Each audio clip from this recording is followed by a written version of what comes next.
तो आप लोगों ने हेडलाइन तो देख ही लिया होगा। आखिर क्यों इंडियन ज्वेलर्स अपने बिजनेस को सस्टेन करने के लिए उस लेवल की सेल्स नहीं निकाल पा रहे हैं? The sustainability of gold price. Last कुछ सालों से गोल्ड प्राइस काफ़ी अप्स एंड डाउन होता रहता है।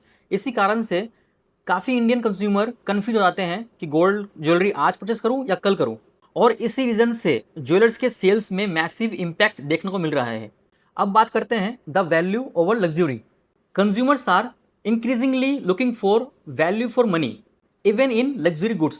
जब भी प्रोडक्ट प्राइस ज़्यादा होता है तो कंज्यूमर उसमें वैल्यू ढूंढता है और उसका डिसीजन मेकिंग पावर स्लो हो जाता है, और एक ये भी बहुत बड़ा रीज़न है सेल्स डिक्रीज होने के पीछे। अब आता है शिफ्टिंग प्रेफरेंस। एक कंज्यूमर बजट के चलते लाइट वेट ज्वेलरी परचेस करना प्रेफर कर रहा है। लाइट वेट ज्वेलरी में ज्वेलर्स मेकिंग चार्जेस ज़्यादा नहीं ले पा रहे कंज्यूमर से, और इसी रीज़न से उनके सेल्स में नेट प्रॉफिट बहुत ही कम देखने को मिल रहा है। The most important reason is lack of new concepts. Indians fashion में कहीं ना कहीं वेस्टर्न कल्चर को फॉलो कर रहे हैं, और इंडियन ज्वेलर्स अपने कंज्यूमर को वेस्टर्न कॉन्सेप्ट से इंट्रोड्यूस नहीं कर पा रहे हैं, जिससे इंडियन ज्वेलर्स को सेल्स निकालने के लिए बहुत ही ज़्यादा मुश्किलों का सामना करना पड़ रहा है। मैं अपने पॉइंट ऑफ व्यू से रिसेल वैल्यू को भी एक बहुत बड़ा रीज़न समझता हूँ। Consumers did not gate resale value of their jewellery.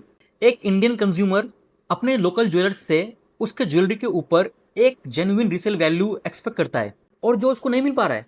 और इसी रीज़न से एक ज्वेलर अपने कंज्यूमर के साथ रिलेशनशिप बिल्ड नहीं कर पा रहा है। One more important reason is lack of trust. Indian consumer आंख बंद करके अपने लोकल ज्वेलर्स के ऊपर भरोसा कर लेता है, जो बाद में जाके गलत साबित हो जाता है गोल्ड की प्योरिटी में। और इसी रीज़न से एक इंडियन कंज्यूमर अपने ज्वेलर्स के साथ लॉयल नहीं रह पाता, और इस रीज़न की वजह से भी ज्वेलर्स की सेल्स डे बाय डे गिरती जा रही है। अगर आप भी एक ज्वेलर हो या फिर इस इंडस्ट्री से जुड़े हुए हो तो मेरे चैनल को आप सब्सक्राइब एंड फॉलो कर लीजिए, ताकि मैं लेटेस्ट अपडेट लाता रहूँगा और आपको हमेशा अपडेट रखूँगा। और जाते जाते कमेंट बॉक्स में बताते जाइए ज्वेलर्स के सेल्स गिरने के पीछे और क्या क्या रीजंस है आपके अकॉर्डिंग।